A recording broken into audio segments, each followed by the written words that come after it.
Bomb blast हुआ था, उसमें बेगुनाह मैं फंसाया गया और 5.5 साल में जेल में रहा। 4 बजे उस वक्त मैं घर से निकला हूँ तो मैं 5.5 साल के बाद फिर 4 बजे घर में पहुँचा। वहाँ बस वही दारू पी के, उनका काम यही था सिर्फ मारना, और उनका ये कहना था कि तुम ये ब्लास्ट नहीं किए हो, न तुम्हारी औकात है, लेकिन तुम लोगों को इस केस में हम इन्वॉल्व करेंगे। पुलिस वाले नहीं लगते थे, ऐसा लगता था कोई आरएसएस के लोग हैं, हिंदुस्तान में क्या कर रहे हो, तुमको तो पाकिस्तान जाना चाहिए। ये सब उनका मामला था हमारे साथ, सिर्फ मुसलमान होने की वजह से। यानी उन्होंने खुद बना करके बस जिससे जैसे साइन लेना चाहे ले लिया। जो चीज़ इनको मालूम थी वो चीज़ हमसे ये लोग पूछा करते। हम लोगों ने सुप्रीम कोर्ट में मकोके को चैलेंज किए थे, 2.5 साल तक मामला चला, उसके बाद हमारे खिलाफ मामला है। वही चीज़ जो है साध्वी प्रज्ञा का गया मामला, हाई कोर्ट से उनके हक में फैसला आ गया कि इन पे मकोका नहीं लगता।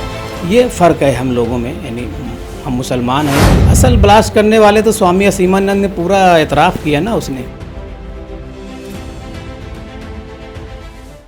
मैं रईस अहमद रज्जब अली मालेगांव से। मालेगांव 2006 बड़ा कब्रस्तान हमीदिया मस्जिद मुसर्रत चौक में जो बम ब्लास्ट हुआ था, उसमें बेगुनाह मैं फंसाया गया था और 5.5 साल में जेल में रहा। 5.5 साल के बाद हमारी बेल हुई। 9 लोग थे, 9 के 9 सब पूरे छूटे और फिर 2016 में हमारा केस डिस्चार्ज हुआ, बाइज्जत बरी हुए सेशन कोर्ट से। तो पुलिस ने जब आपको अरेस्ट किया, कैसे इन्वेस्टिगेशन किए, क्या कुछ उनका इन्वेस्टिगेशन रहा आपके साथ? पुलिस का तहकीकात ऐसी थी कि मैं घर पे 27वीं रमज़ान को सहरी कर रहा था और मालेगांव के कुछ हवलदार आए। वो ये बोल के ले गए कि हमारे सर जो है तो कुछ तुमसे पूछताछ करना चाहते हैं, रात को 4 बजे। तो मैंने कहा सर ये सुबह भी मैं आ सकता। तो जो हवलदार थे उनके जो तेवर थे वो गाली देने और मारने के तेवर उनके नज़र आ रहे थे। बोले अभी चलना पड़ेगा। तो मुझे मजबूरन फिर घर से जाना पड़ा। मेरे घर में छोटे छोटे बच्चे थे, अहलिया मेरी थी, तो वो लोग बहुत नर्वस थे। तो मैंने उनको तसल्ली दिया, मतलब मैं आता हूँ। 4 बजे उस वक्त जब मैं घर से निकला हूँ तो मैं 5.5 साल के बाद फिर 4 बजे घर में पहुँचा हूँ मैं, सिर्फ उनकी थोड़ी सी पूछताछ की वजह से।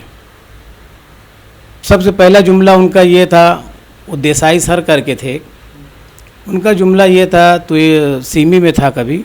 मैंने कहा नहीं। तो बोले ठीक है अब तेरे ऊपर सीमी का केस डालेंगे। ये कहते हुए मुझको मालेगांव के पुलिस चौकी, सिटी पुलिस चौकी में रखा गया और यहाँ से 4 बजे रात में निकालते थे जब पूरी मालेगांव सो जाती थी, और फिर बॉम्बे ले जाते थे। वहाँ बस वही दारू पी के, उनका काम यही था सिर्फ मारना, हाथ पैर बांध के पट्टों से, डंडों से। 8-8, 10-10 लोग, सिर्फ उनका काम था मारना, और सब ड्रिंक किए हुए रहते थे एकदम। ये सिलसिला उनका तकरीबन मेरे साथ 1.5 महीना चला है। उसके बाद जब पुलिस जेल कस्टडी हो गई तो फिर वहाँ पे थोड़ा सा जेल का माहौल मिला। इस तरीके से उन लोगों का टॉर्चर रहा है और उनका ये कहना था कि तुम ये ब्लास्ट नहीं किए हो, न तुम्हारी औकात है, लेकिन तुम लोगों को इस केस में हम इन्वॉल्व करेंगे, तुम्हारे ऊपर ये केस बनाएंगे। ये उनका ऐसा सब कहना था। ऐसा समझ लीजिए कि वो पुलिस वाले नहीं लगते थे, ऐसा लगता था कोई आरएसएस के लोग हैं वो। पुलिस तो कहीं से नज़र ही नहीं आते थे वो लोग।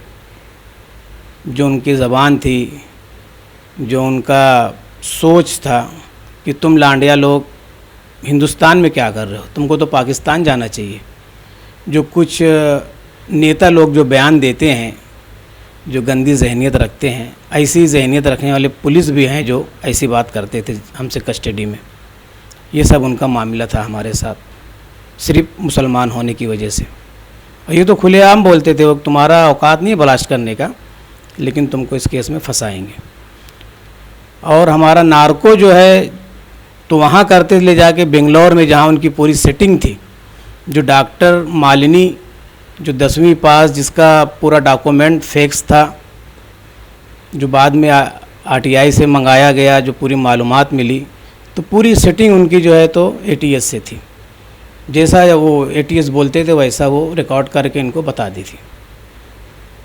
ये सब उनका मामला हमारे साथ रहा है ऐसा।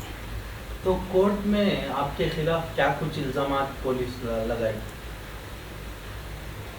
कोर्ट में वही जो कन्फेशन इन लोगों ने बनाए थे, जो कन्फेशन बाद में हमें ये मालूम पड़ा कि जैसे मुझे उर्दू आता है तो उर्दू में होना चाहिए, अगर किसी को इंग्लिश आती है तो इंग्लिश में होनी चाहिए, किसी को मराठी आती है तो मराठी में होनी चाहिए, हिंदी आती है तो हिंदी में होना चाहिए। लेकिन हमारा कन्फेशन एक ऐसा था कि जो सिर्फ मराठी में एक जैसा सबका कन्फेशन बना हुआ, यानी उन्होंने खुद बना करके बस जिससे जैसे साइन लेना चाहे ले लिए, मार के, टॉर्चर करके, धोखा दे के, जैसा जिससे लेना चाहे वही कन्फेशन ले लिए। वही एक प्रूफ उनके पास था कि ये कन्फेशन के थ्रू तुमको जो है तो हम फांसी दे सकते हैं, बस और कोई प्रूफ उनके पास नहीं था। तो बाद में आपको पता चला होगा ना क्या कुछ लिखा था उसमें? बाद में वही सब वो लोगों ने लिखा था कि कहाँ हम बैठ के प्लानिंग किए, कहाँ पर मीटिंग किए, कहाँ पर क्या, वही सब पूरी स्टोरी ऐसा लगता, झूठी स्टोरी पूरी बनाकर लिखे। उनकी मनगढ़ंत बनी हुई स्टोरी थी, जो उनको मालूम था कि हाँ ऐसे ऐसे साध्वी लोग किए हैं, उनको पूरी मालूम थी। क्योंकि जब वो हमको बताते थे कि तुम लोग यहाँ फला जगह मीटिंग किए, फला जगह ऐसी बात किए, ऐसे बम बनाए, तो हमको ऐसा लगता था इनको जैसे सब मालूम है। जो चीज़ इनको मालूम थी वो चीज़ हमसे ये लोग पूछा करते थे। वही चीज़ उन लोगों ने कन्फेशन में लाया, उनको सब मालूम था और उसी पे हमारा साइन ले लिए और उसी को प्रूफ बनाकर जो है कोर्ट में पेश कर दिए।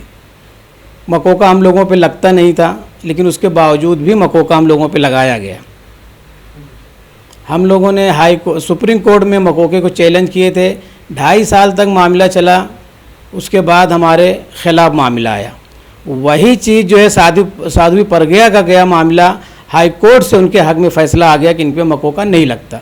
ये फ़र्क है हम लोगों में, यानी हम मुसलमान हैं, वो गैर मुस्लिम हैं, उनकी हुकूमत है, तो ये सब फ़र्क है हमारे पास। तो असल ब्लास्ट करने वाले कौन हैं?